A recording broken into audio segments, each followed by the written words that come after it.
Jayo Gopi Jana Vallabha Jayo Girivaradhari. Soudam, c'est 3 € pour eux.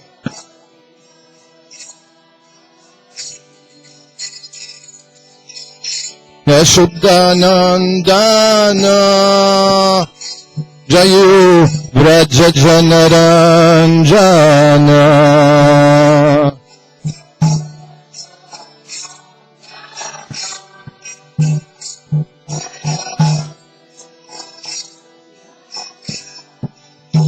Jayo Jayo Yashodanandana Jayo Vraja Janaranjana.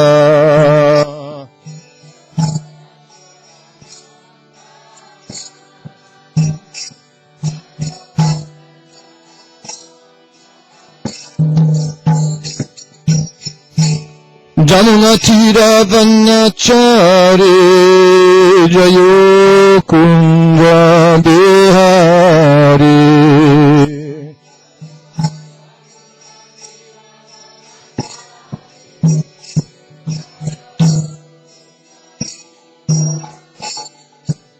Jayo Jayo Jamuna Tiravanachari Jayo Kunja Bihari.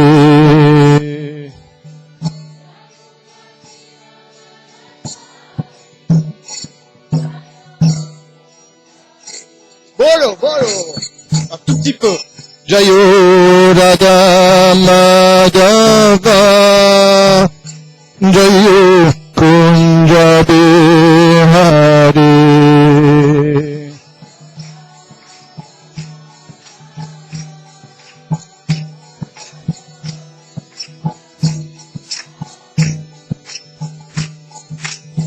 Gopi Jana Vallabha Jayo Girivaradhari.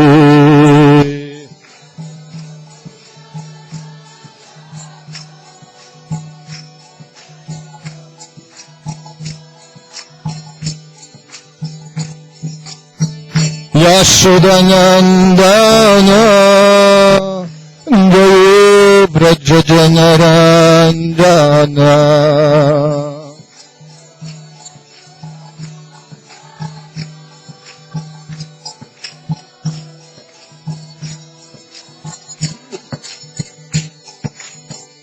Jamuna Tiravanachari Jayo Kunja Bihari.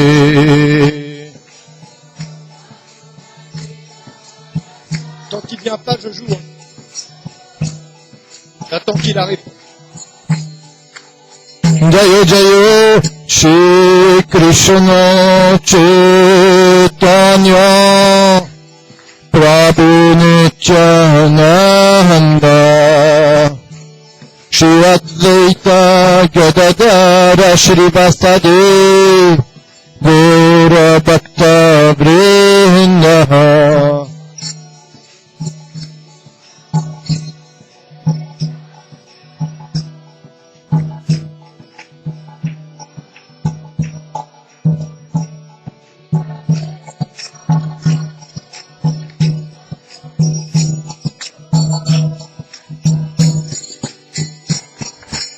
Hare Krishna, Krishna Krishna, Hare Hare, Hare Rama, Rama Rama, Hare Hare.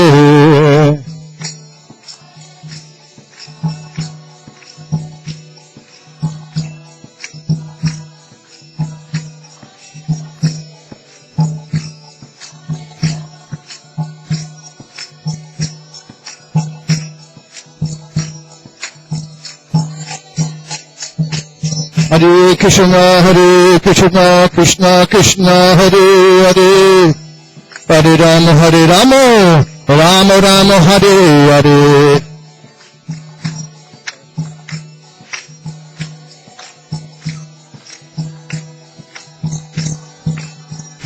Haribo, Haribo, Haribo, Nitai Gora Haribo.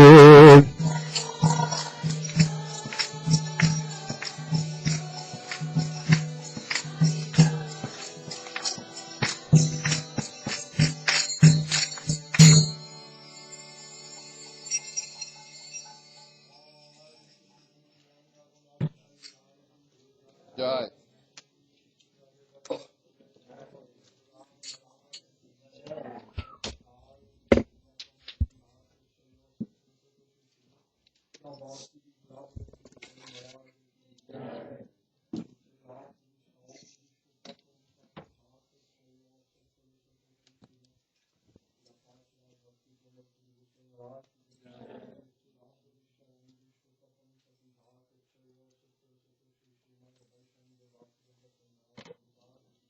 Jai.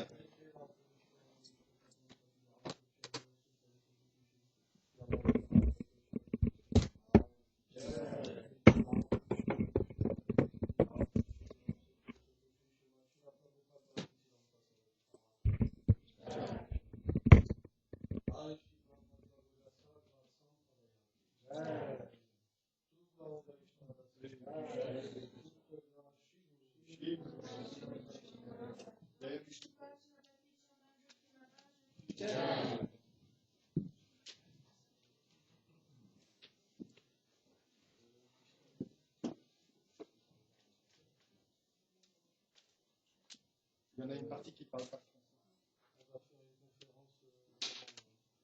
Ben, il faudrait, all the people who are speaking only English, if you can stay together, because there were one person who translates for you, and the other.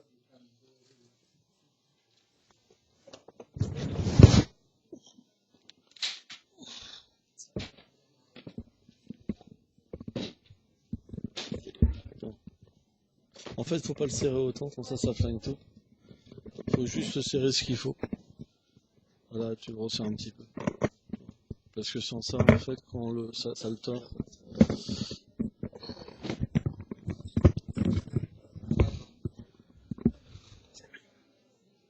Ouais, ça va bien. D'accord.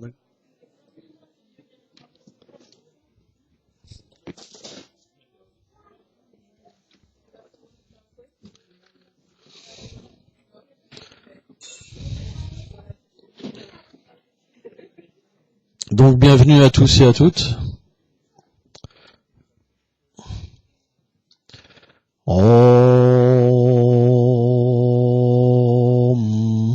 Magana Timiram Dasya Ganam Shalam Shalakaya Shakshurmiritam Jainam Taisme Shigulave Namah Shichatanyam Nubhistam Stapitam Nina Bhutare Swayam Rupa Karamayam Dadati Swam Padantikam Vandeyam Shiguru Shijukta Pradakavanam Shigurum Vaishnavam Sham Shirutam Saglajatam Sagalam Raghunatam Vikantam Sajivam Sadvetam Savarutam Parijana Sahitam Krishna Chaitanya Devam Shri Radha Krishna Padasagaram Radhika Shivishakam Vitam Sham He Krishna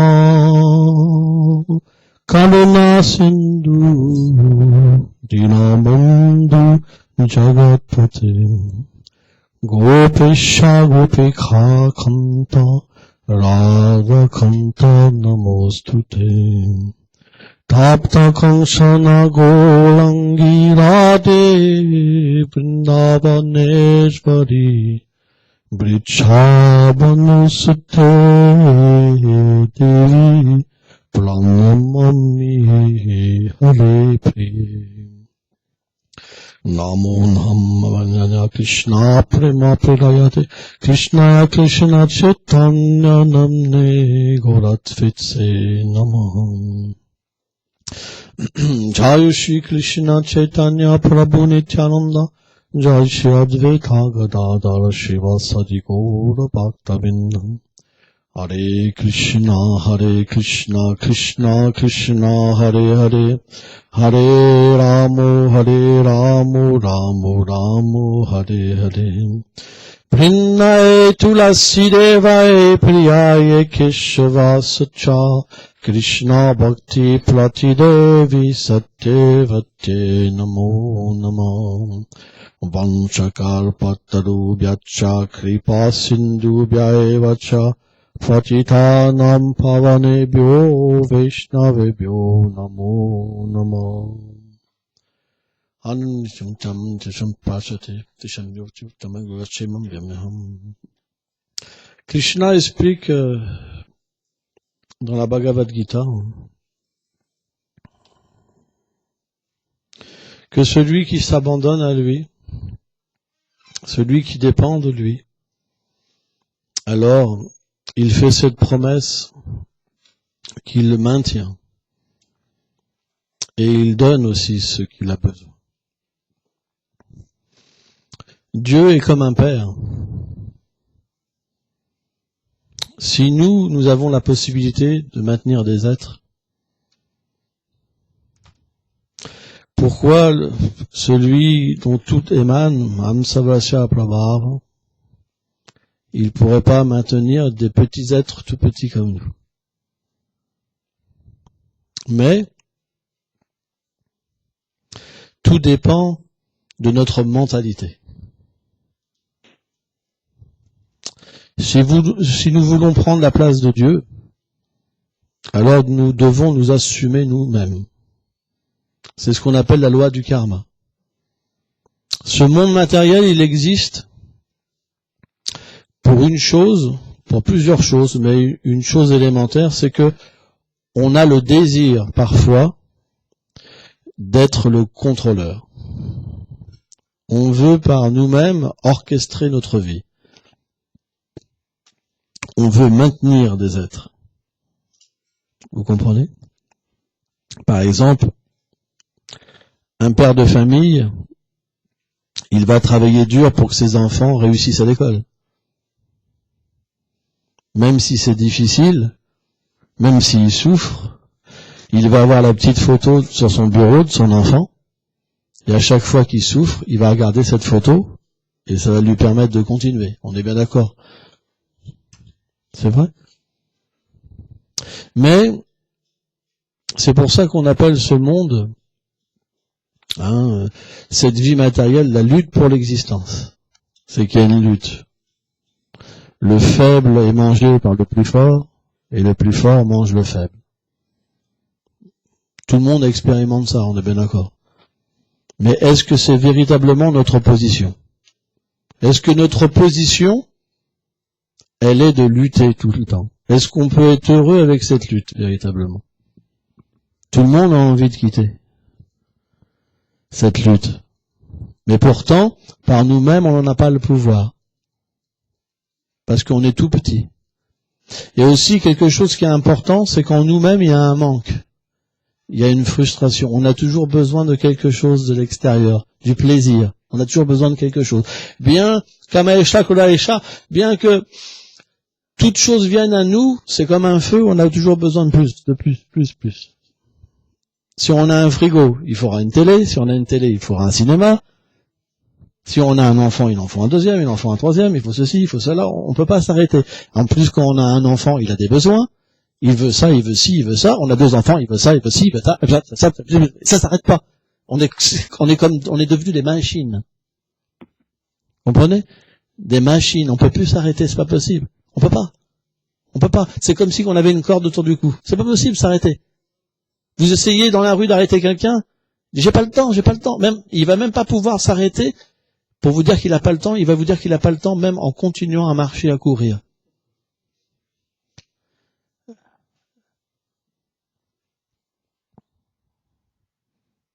Alors, ça paraît extraordinaire, mais voilà un peu notre vie. On ne peut pas s'arrêter. Parce qu'il y a toujours, on a toujours besoin de plus. C'est ce qu'on appelle le plan de l'exploitation. On exploite ce monde.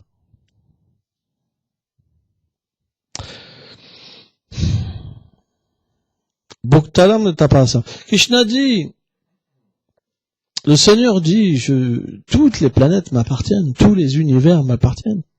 C'est moi le propriétaire. C'est moi qui maintiens, c'est moi qui donne le fruit de l'acte aux êtres vivants. Le deuxième problème dans cette vie, c'est qu'on prend la propriété d'autrui.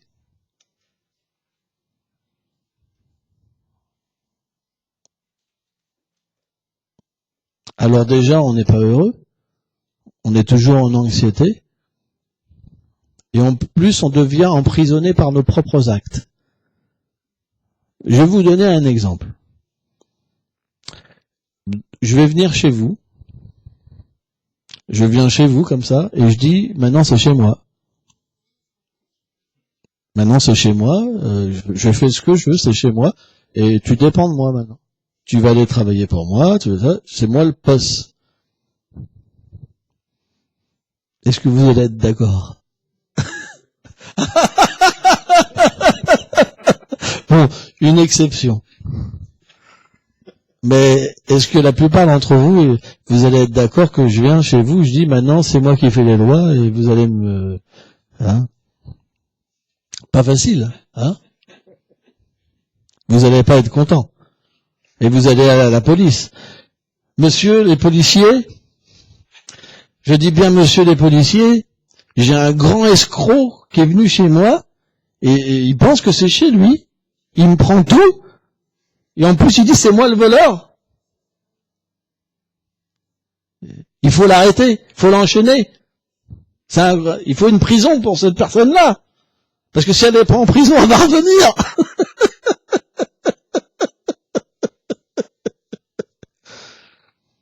C'est la même chose, en fait.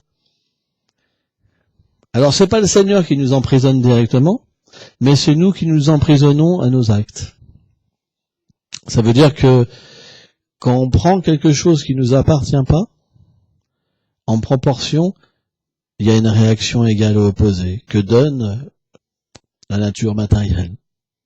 Maya Dakshina Prakriti. Krishna dit, cette nature matérielle, elle n'est pas indépendante de moi. Elle agit sous mon contrôle, mais à la fois j'en suis complètement détaché. C'est pas moi qui donne le bien, c'est pas moi qui donne le mal. Les gens créent le bien et créent le mal.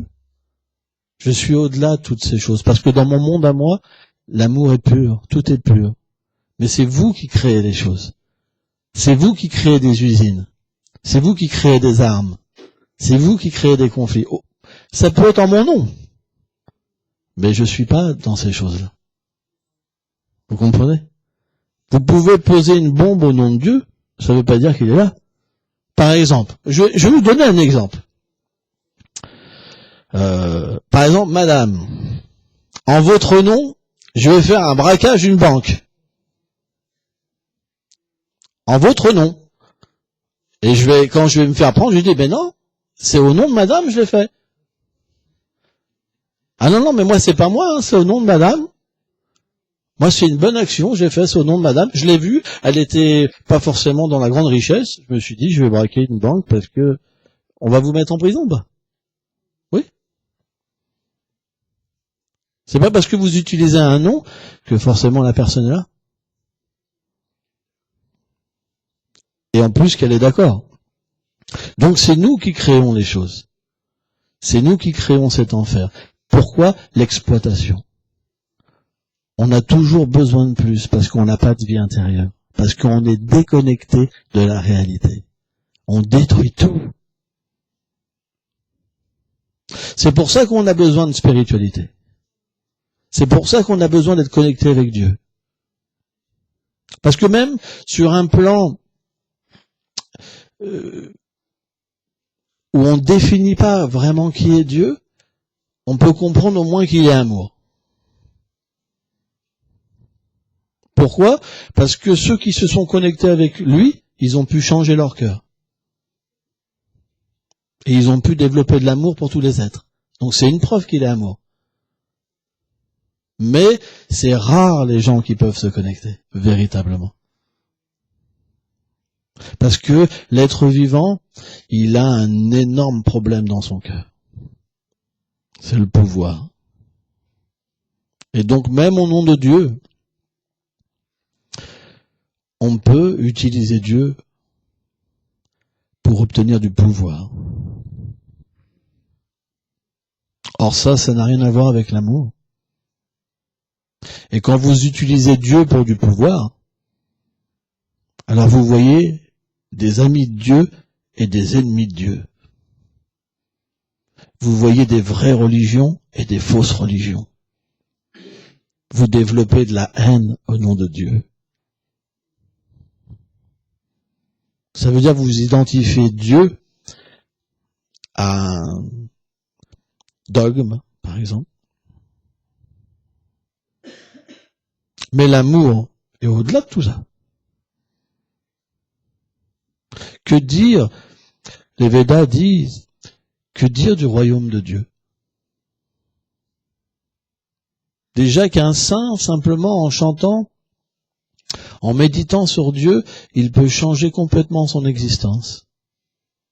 Il peut se mettre à aimer tous les êtres. Au point que ceux qui l'ont connu avant, ils peuvent pas y croire. À ce point-là. Ceux qui ont connu une telle personne qui était méchante, qui avait tellement de haine, qu'elle a pu changer, c'est pas possible. Il est fou. Ou alors c'est pour de l'argent. Ou il a créé un business avec ça. C'est pas possible pour quelqu'un de comprendre ça. Pourquoi? Salva Samyusanitari Vishnu. Krishna explique, je suis dans le cœur de chaque être. Alors le terme Krishna, c'est pas un terme sectaire, ça veut dire que Dieu a le pouvoir parce qu'il est beau, il est doux, il a toutes les qualités d'une manière illimitée, il peut attirer tout le monde. C'est pas un terme sectaire. Au contraire. Quand on peut voir cette beauté, cette douceur, alors tout sectarisme s'en va de nous. Parce que quand l'amour vient, naturellement, tout est harmonisé. Hein?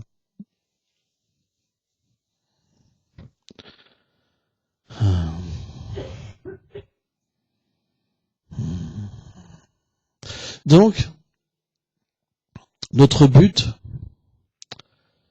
il est de comprendre comment on peut laisser l'exploitation. Comprendre notre besoin. Comprendre comment être heureux. Comprendre comment se libérer des chaînes du karma, des réactions de nos actes passés. Car en ce moment, notre exploitation, le fait qu'on prenne la propriété d'autrui, alors fait qu'on doit payer les conséquences. C'est comme par exemple quand on a pris cet exemple de prendre la propriété de quelqu'un, alors il y a une justice. Mais cette justice, elle est amour. Je vais vous expliquer pourquoi. Parce que dans le monde matériel, la justice, elle n'est pas forcément vraiment toujours amour. Hein, ça fait mal hein, quand même. Hein. Moi, par exemple, quand j'étais plus jeune, j'ai pris des coups de matraque par les CRS. Je peux vous dire que pendant 2 semaines, j'ai eu le corps complètement cabossé et je pouvais plus me servir du corps. Donc c'est le genre de justice, vous oubliez pas quand même. Hein. Et ça, c'est rien. Ça veut dire on est dans une civilisation tout à fait normale. Hein.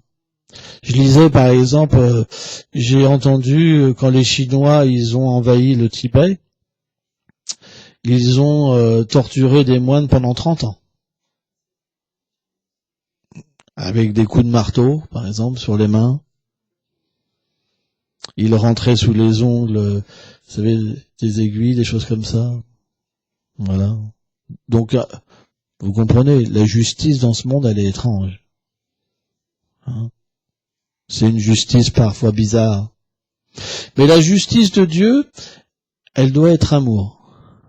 Sans ça, c'est pas Dieu. Et ce principe de la loi du karma, que quand on fait une mauvaise chose, on prend une mauvaise réaction, quand on fait une bonne chose, on prend une bonne réaction, c'est fait pour un jour nous faire comprendre qu'on n'est pas dans une bonne situation. Pourquoi? Parce que quand on souffre, on veut absolument sortir de cette souffrance. On n'a pas forcément le pouvoir. Parfois on y arrive, des fois on n'y arrive pas. Et quand c'est la joie, alors on est tout heureux, mais souvent la joie amène aussi à la souffrance.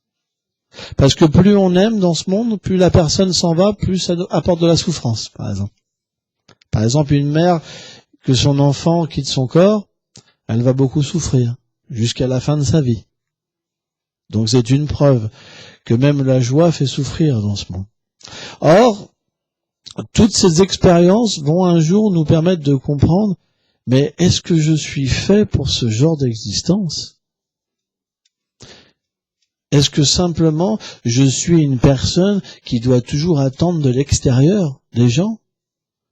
Si quelqu'un me donne pas, je suis pas heureux? Si quelqu'un me maltraite, ça devient mon ennemi? Est-ce que je dois passer mon temps à faire le garde pour que les gens, pour choisir mes amis, mes ennemis, mes ceci?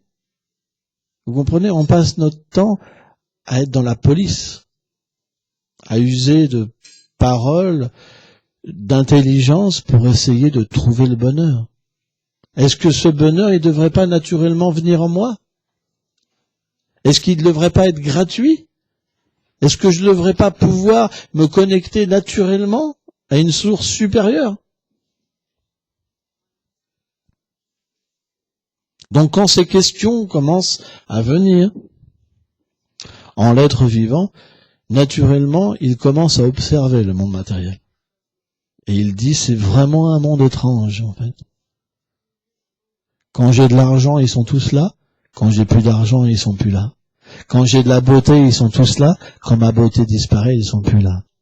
Et on commence à observer ces rapports qui sont juste un rapport de business, même dans les familles. On voit par exemple des acteurs célèbres en France comme Jean Gabin, par exemple. Avant même qu'il était mort, il se disputait déjà sa propriété, les enfants.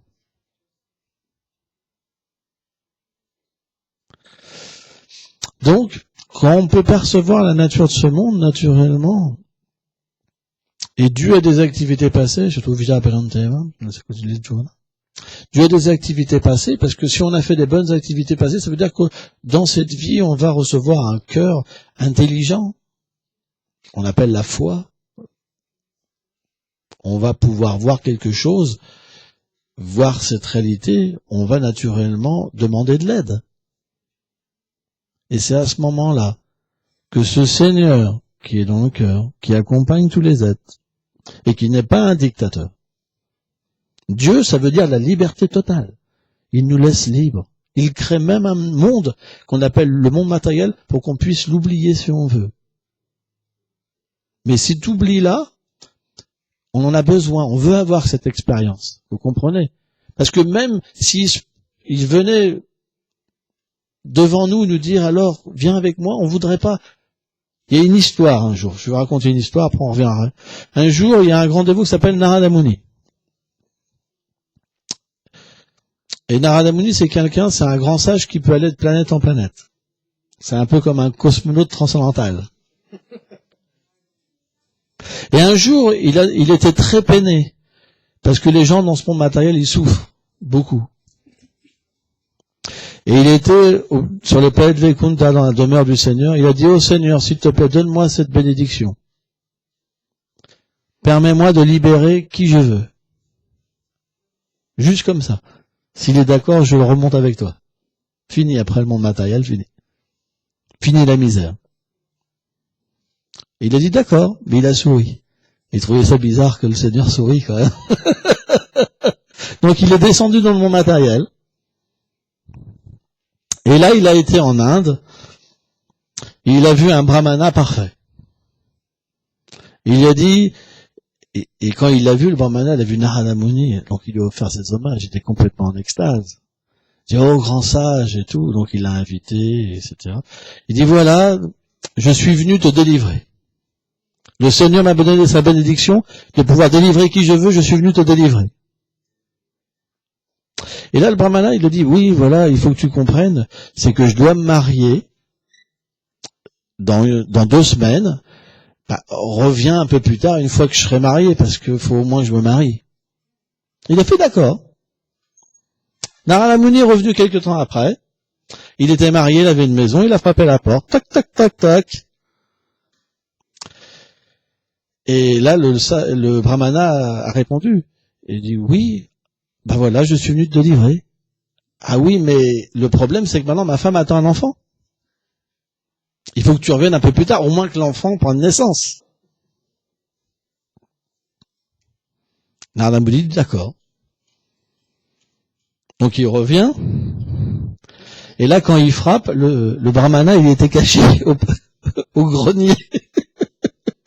Pour pas voir Narada Muni, c'est sa femme qui a ouvert. Et quand, en fait, Narada Muni a ouvert, le brahmana, il est tombé et il s'est tué.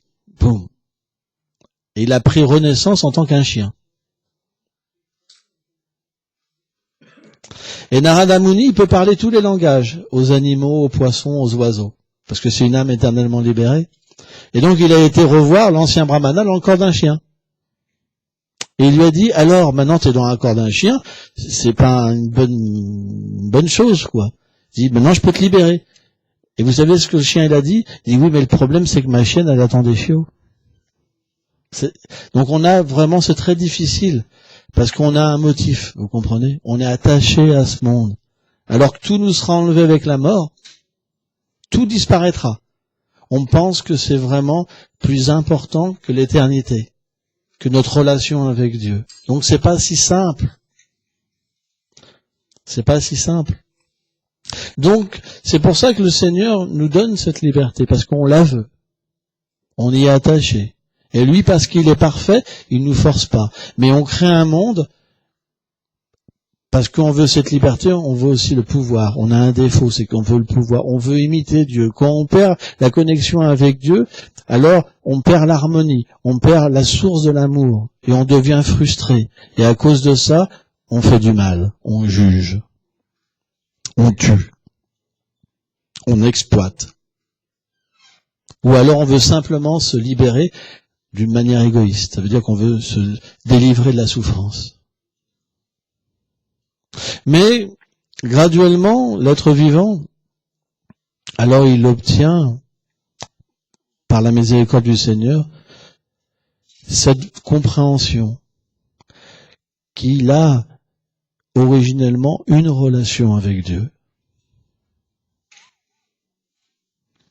Et là, naturellement, il y a quelque chose qui s'opère dans son cœur, c'est de comprendre qu'il a besoin d'aide. Il a besoin d'aide. Et c'est là que l'être vivant commence à prier. Et commence à vouloir comprendre Dieu. Alors au début, c'est très impersonnel, parce que l'être vivant, il veut comprendre Dieu, mais avec du pouvoir. Il veut que Dieu soit comme lui, il veut. Ça paraît bête, mais c'est comme ça. Donc le Seigneur, avec Krishna, il reste voilé quand c'est comme ça. C'est-à-dire que pour pas interférer dans le libre arbitre d'une personne, il relationne avec l'être, mais sans véritablement faire voir sa vraie nature. C'est-à-dire qu'au début, on a ce qu'on appelle le désir intéressé. On va vers Dieu parce qu'on souffre. On n'a pas compris la nature du monde matériel. On veut une bonne position dans le monde matériel. On pense que ce monde, si j'ai l'aide de Dieu, je peux être heureux.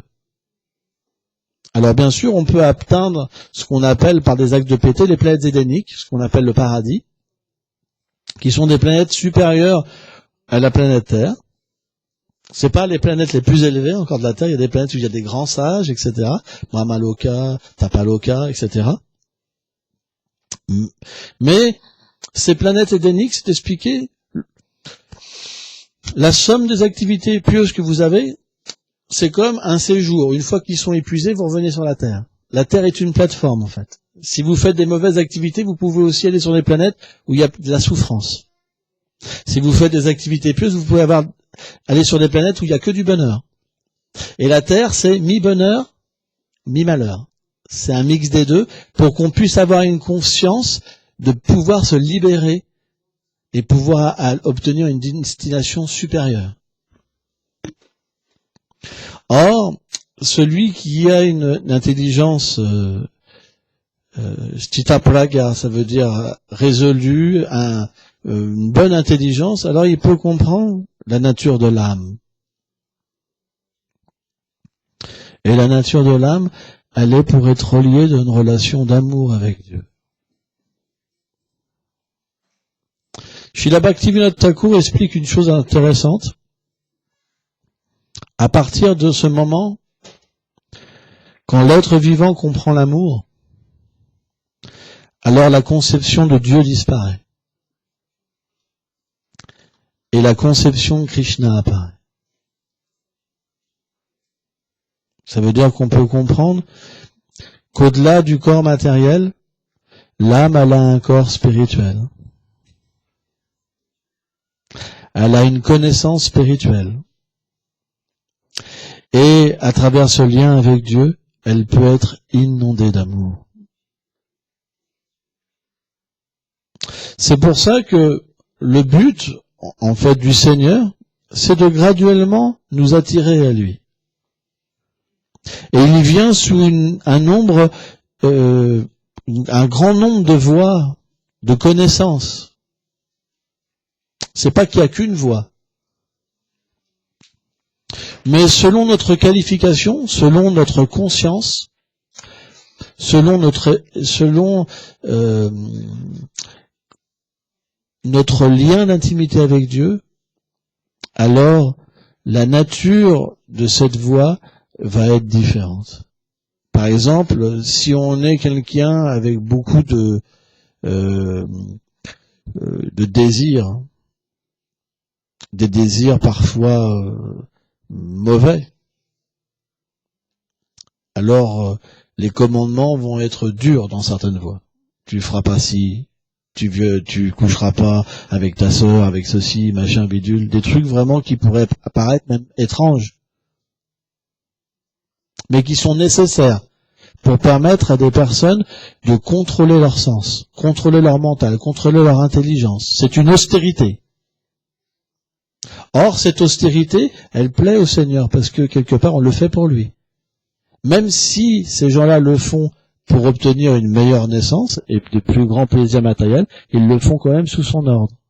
Donc, graduellement, il y a une relation qui s'établit, et Bhaunam Jamunte Papalante, et vie après vie, il y a une relation qui va s'installer de plus en plus d'intimité. Ça veut dire qu'au début, c'est la peur de Dieu.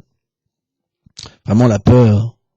Et graduellement, ça sera la confiance et l'amour. Donc tout le monde évolue. Personne n'est au même niveau. Tout le monde a une conscience de Dieu. Tout le monde a une conception de Dieu. Mais ça ne veut pas dire que c'est forcément la conception absolue. Parce que lui, il a une position. Il peut aussi se révéler. Il peut se révéler parce qu'il est tout puissant. Vous pouvez, par exemple, avec votre petit moyen, aller au Brésil, en Inde, voyager. Vous pouvez avoir une maison. Mais lui, Dieu, il a d'innombrables univers avec d'innombrables planètes. Il a aussi des demeures innombrables au-delà du monde matériel, c'est expliqué. Et il a aussi même des endroits de neutralité, comme Brahmajyoti, ou comme la rivière Virage, que les bouddhistes appellent le Nirvana, par exemple. La création est inconcevable. Mais ce Seigneur-là, tout est fait par lui et pour lui. Il peut venir aider ses enfants, parce qu'il en a le pouvoir. Il est tout puissant. Et donc, naturellement, qu'est-ce qui diffère du Nemitika Dharma et du Sanatana Dharma? Nemitika Dharma, c'est la religion temporaire, qui est donnée en temps, lieu et circonstances, selon la conscience, l'épanouissement de l'être vivant dans l'éternité. Ces religions-là, elles apparaissent, puis elles disparaissent au fil des âges. Elles reviennent encore au fil des âges, comme le bouddhisme, par exemple, dans l'âge de Kali, ou le mayavadisme dans l'âge de Kali. Ou même cette philosophie Jain, par exemple. Jésus a été, comment dire, prophétisé bien avant sa venue dans les Védas. Bhavishyat Purana, Mahomet aussi, par exemple. Mais le Sanatana Dharma, c'est la position éternelle de Dieu, ses activités, sa demeure. Et quand il vient dans ce monde, il vient avec ses dévots, il vient aussi avec des demi-dieux, etc. Et il reproduit ses activités dans le monde matériel pour nous attirer à lui. Et aussi pour qu'on puisse comprendre, John Makamash divin, que dès qu'on pense à ces activités-là, notre désir pour le monde matériel diminue et notre désir pour revenir à lui augmente. Ce loba, cette avidité, elle est nécessaire pour retourner à Dieu. Donc si le Seigneur ne venait pas dans ce monde, on ne pourrait pas avoir ce désir de le rejoindre. S'il n'y avait pas d'information, qu'est-ce qu'on ferait? Mais c'est selon notre qualification et notre désir qu'on peut accepter l'information ou la rejeter. C'est pour ça que le Seigneur manifeste tellement de voies pour nous permettre graduellement d'accepter cette réalité. Et c'est quelque chose qui est logique. Par exemple, je vais prendre un enfant.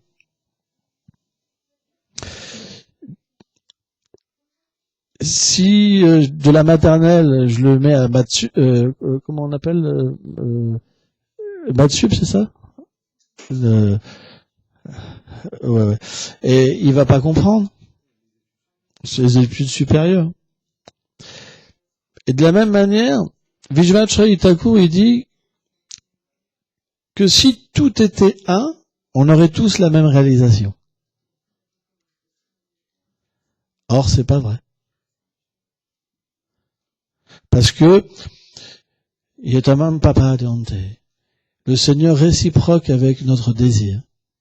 Et suivant notre désir, alors on obtient une réalisation de Dieu. Mais le Seigneur était limité, c'est expliqué. Et nous, notre désir est tout petit. Donc cette vision de Dieu, elle est infime. Et elle est liée souvent à sa grandeur. Son aspect véritablement qui comprend toute chose, qui est partout présente, omnisciente, omnipotente. Mais Bhaktivinoda Thakur, un grand sage, il dit que c'est pas l'aspect le plus merveilleux de Dieu. Parce que la grandeur, on a peur de la grandeur. On est simplement en extase, c'est sûr, émerveillé. Mais il y a une retenue. Parce que vous n'allez pas pouvoir jouer avec le plus grand, embrasser le plus grand.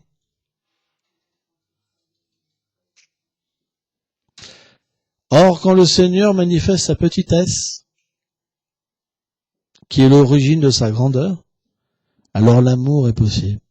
C'est pour ça que le monde de Krishna, c'est un monde où l'amour prédomine et où la grandeur de Dieu disparaît pour laisser place à l'amour. Parce que tant que la grandeur existe, alors l'amour ne peut pas se manifester. C'est pour ça que la petitesse est la chose la plus importante, à un niveau supérieur de la dévotion. Parce qu'on peut exprimer les désirs qu'on a dans ce monde matériel avec Dieu et obtenir véritablement une sublimation de notre tendance à véritablement goûter des relations, mais d'une manière illimitée. Quand cette relation s'établit, alors la frustration disparaît. Et ça laisse place à un océan d'amour. Ananda Buddhivardhanam. Or, quand cet océan d'amour est en nous, après, on comprend le problème des êtres. C'est à ce moment-là qu'on comprend le problème des êtres. Et on comprend que les gens font n'importe quoi. Ils cherchent le bonheur là où il n'y en a pas. Ils pensent que le bonheur est l'argent.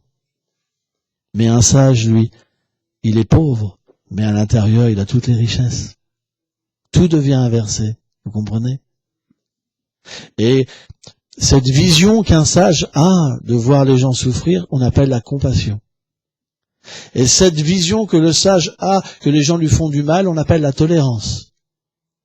C'est pour ça qu'un sage, il est toujours très humble, parce qu'il voit partout le Seigneur suprême. Il voit partout son énergie, il dit « Oh, ce Seigneur, il est merveilleux ». Bien que les êtres vivants, ils soient des âmes pures, ils ont oublié leur nature, parce qu'il leur permet de combler leurs désirs matériels. Mais il sait en même temps qu'un jour, comme lui-même, ils reviendront à la maison. C'est juste question de temps. Parce que le temps n'a pas d'existence, c'est expliqué. Dans le monde spirituel, c'est éternel. Il n'y a jamais eu de début, il n'y a jamais eu de fin. C'est quelque chose d'inconcevable pour nous. C'est inconcevable. Mais quand on devient une âme réalisée, le temps disparaît. Et on comprend, c'est comme si qu'on n'avait presque jamais été dans cet univers matériel. C'était juste une expérience pour comprendre quelque chose. On avait un tout petit problème. Et on comprend que tous les êtres ont ce problème-là. Et que le Seigneur les élèvera un jour. C'est juste question de temps. Et donc, naturellement, quand vous rencontrez quelqu'un qui est malade, et qui a oublié, et qui vous frappe, vous pardonnerez. Et vous donnerez en plus. Et vous prierez en plus. C'est pour ça que Jésus, il a dit, alors je connais pas les paroles par cœur, mais il a expliqué que prier pour ceux qu'on aime, c'était pas la chose la plus élevée. Mais prier pour nos ennemis, c'était la bonne chose. Parce que un sage, il voit que si quelqu'un agit mal, c'est parce qu'il est dans l'inerence. Et parce que il a oublié sa réalité. Hein? Donc, la morale de cette histoire, parce qu'il faut bien une chute et une fin, hein, c'est que le bon système, c'est de comprendre que on est dans la propriété du Seigneur et qu'on doit utiliser toute chose en relation avec lui. Et là, à partir de là, on sera plus dans une situation de prisonnier, mais de libéré. C'est très simple à comprendre. Et naturellement, on pourra voir Dieu et aimer tous les êtres vivants. Merci beaucoup.